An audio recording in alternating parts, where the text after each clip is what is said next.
नमस्कार. शरीयूज किचनमध्ये तुम्हा सगळ्यांचं स्वागत आहे.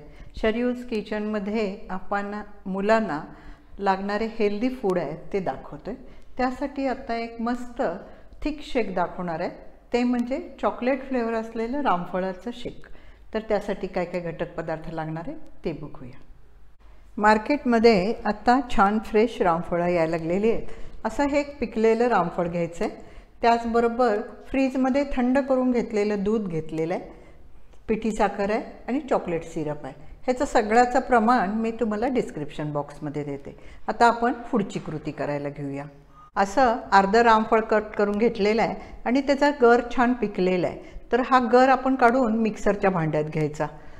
अतिशय छान गर असतो रामफळाला, तर पिकलेलं रामफळ मात्र घ्यायचं आहे, पूर्ण पिकलेलं पाहिजे. आणि सगळा गर काढून आपण मिक्सरच्या भांड्यात घालणार आहोत आणि थोडं थोडं दूध घालून मिक्सरचं भांडं अगदी हळूहळू फिरवणार आहोत, कारण त्यांनी आपली बी अख्खी राहणार आहे. मिक्सरमधून फिरवून असं थिक त्याचं शेक करून घ्यायचं आहे आणि आपण ते एका चाळणीवर ओतायचं आहे. त्यामध्ये मिक्सरच्या भांड्यात थोडं पाणी घालून आपण ते सगळं छान मिक्सरचं भांडं धुवून घ्यायचं आहे आणि त्या शेकमध्ये टाकायचं आहे आणि बी सगळं काढून टाकायचं आहे. चाळणीमध्ये प्रेस करून बी सगळं असं निघून येतं.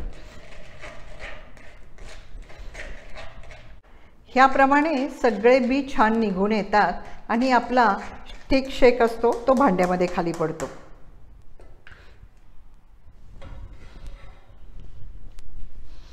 आता आपण त्यामध्ये आपल्या आवडीनुसार चॉकलेट सिरप घालणार आहोत. मुलांना चॉकलेट सिरप आवडतं, त्यामुळे ही टेस्ट मुलांना खूप आवडते. त्याचबरोबर गोडीनुसार साखर घालणार आहोत. म्हणजे जर रामफळ गोड असेल तर कमी साखर लागते आणि जर गोड कमी असेल तर जास्त साखर लागते. आता आपण सगळं एकसारखं हलवून छान त्याचा शेक करून घेणार आहोत.